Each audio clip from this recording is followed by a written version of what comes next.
What's up guys, welcome back to Barrier Garage. Today we're in my 2012 Lexus IS250 F Sport, and today I just want to talk to you guys about things that I do and don't like about my car. Don't get me wrong, it is a awesome car. I love this car. I've owned the car for a couple of months now, and when you first buy a car, you're super excited, super pumped, like, oh man, just got my new whip, like everything seems great about it. I'm gonna be nitpicking in this video, the whole video, but I'm also gonna be talking about things that I love about this car.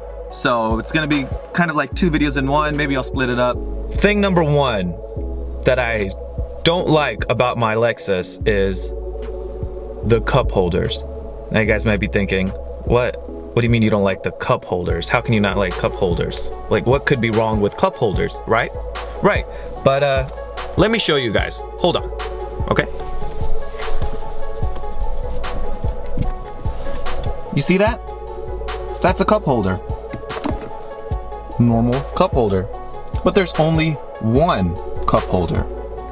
You may be thinking, oh, just one cup holder? That's not too bad. Well, it's okay. I lied. There's actually another cup holder, but it's in here. The center console. All right. Sorry, I got a little stuff right there, but here's the other cup holder right in here. So you're like, okay, there's two cup holders. There you go. Why are you complaining? Well, if I want to rest my arm on this center console and I have another passenger in the car and we both want to use a cup holder, well, now I can't put my arm here, so I roll this back, right? That's okay. And then this center console has this felt lining in here. I don't know if you guys could see that there. Let's see. Well, I'm sure you guys could see it. But there's this felt lining. So if I get a drink from somewhere that has ice in it, well, now there's condensation on that cup and it's all over this, and I don't want to mess that up. So I have to settle for just one cup holder that's a smaller size in the front. This one's actually a bigger size. I don't understand why they would do that. Like, what happened? I just want to know, when they were having that meeting at Lexus, which idiot was like, hey, let's give them one cup holder and put the other one in the center console. What? Why? Yes, I am that passionate about cup holders. I don't care what any of you guys have to say, but I want my normal sized cup holders, damn it. The next thing I don't like about the Lexus IS250 is when you put the car into manual mode or sport mode, like right here. So when you shift it down into sport right here, I don't like how it shifts. Now, let me explain that. I'll go for a drive in a second and I'll show you guys what I'm talking about. So let me explain it first. When you're driving, so let's say you shift all the way down to 1 and you're driving, you shift up and it goes to 2. You shift up, it goes to 3, and so on. But let's say you're at a stop sign and you put it into 3rd gear or 4th gear. You step on the gas, the car will downshift on its own to get into 1st, and then go to 2nd and 3rd and then 4th. And then it'll hold at 4th until it goes all the way up to red line, and then it'll shift itself.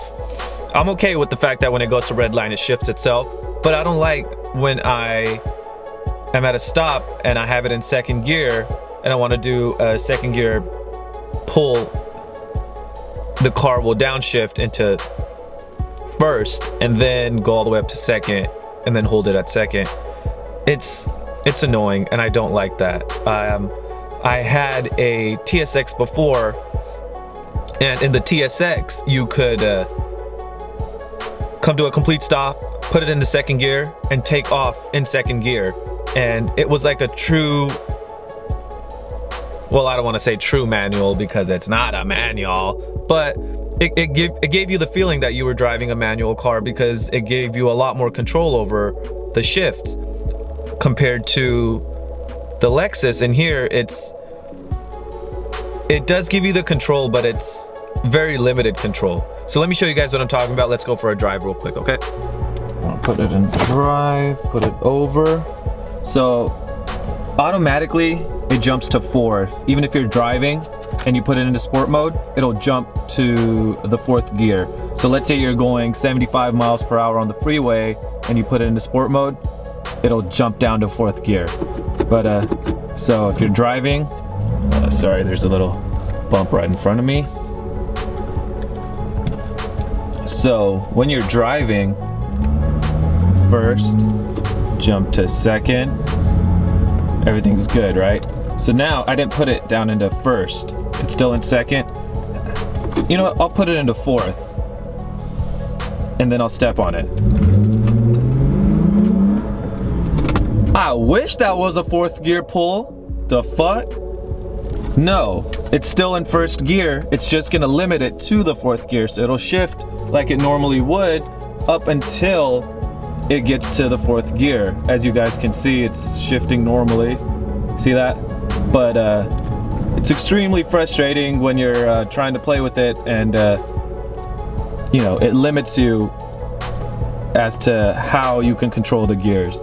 It may not be a big deal for a lot of people, but it's a big deal to me. And I know what you guys are gonna say. If you wanna have control over the shifts, just get a manual transmission car, blah, blah, blah, blah, blah. Well, I don't have a manual transmission car, and I have to make the best of what I do have. By the way, the seats that come with the IS250 with the F Sport package are extremely comfortable. I really like these seats. Let me show you guys real quick. So these only come with the F Sport package, but here, let's show you guys. So it's these right here. The bolstering is awesome, but and they have the Alcantara suede in the center and the top.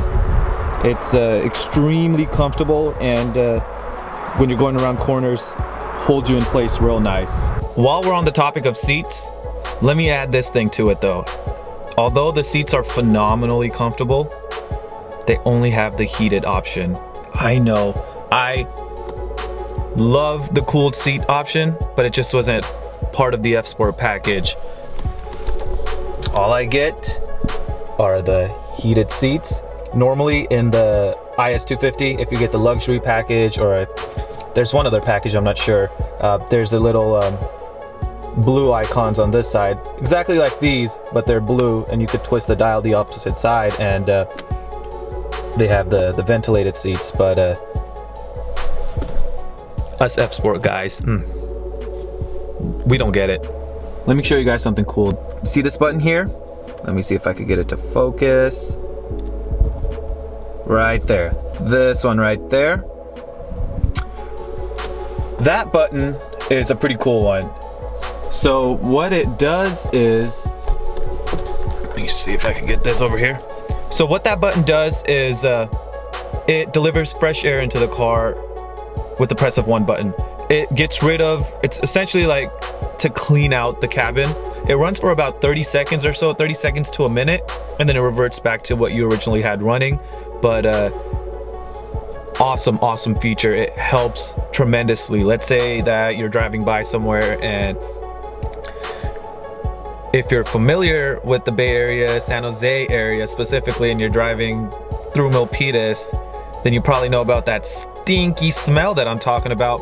Well, if you're driving through and you just hit that button, and it'll, once you pass through, it'll clear out all of that smell within a matter of seconds. It's awesome, and it's extremely helpful. Something that's pretty cool though is when you're in the back as a passenger.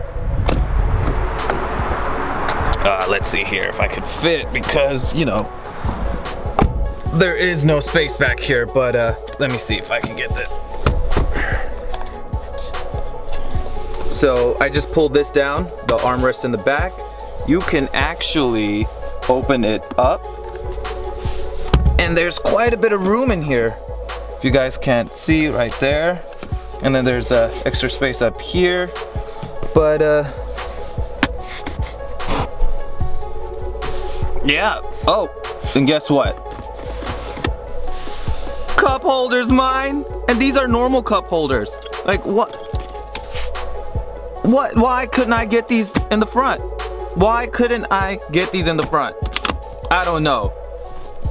I feel like the passengers in the back are more comfortable than the driver. I guess that's how it's supposed to be though, right? You're driving, you're supposed to be focused, not trying to figure out your cup holder situation. But still, I want a cup holder, man. Gosh. Practically no space back here. Actually, I'm okay right now, but most people that try to sit in the back seat say that there's very little space. So we're just gonna go with no back seat space here, and we'll just pretend like this is a coupe. Yeah, how about that? It's not a sedan. We'll just call it a coupe. I know they make a coupe. I know this is a sedan. But this is my sedan coupe. Or coupe. Whatever tickles your fancy. And finally, the thing that I hate most about my 250 is that it's not a 350. It's not. All in all, I just want to say that this is an awesome car to have. If you have an opportunity to pick up one of these, go for it.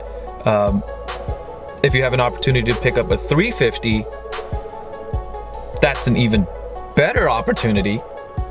I said opportunity too many times, but still, if you get a chance to pick up an IS350, I say no questions asked, go for it. It's an awesome car. But if you don't want the 350 for whatever reason and you want an IS250, these are awesome cars as well. Hopefully there are more performance parts in the future for this car, and you know, we can take advantage of that and add a little bit more power to this, a little bit more grunt, and make it that much more fun to drive. All right guys, that was just a few things that I do and don't like about my IS250. Hope you guys enjoyed. Don't forget to leave a like, comment, and subscribe to the channel. Peace out, guys.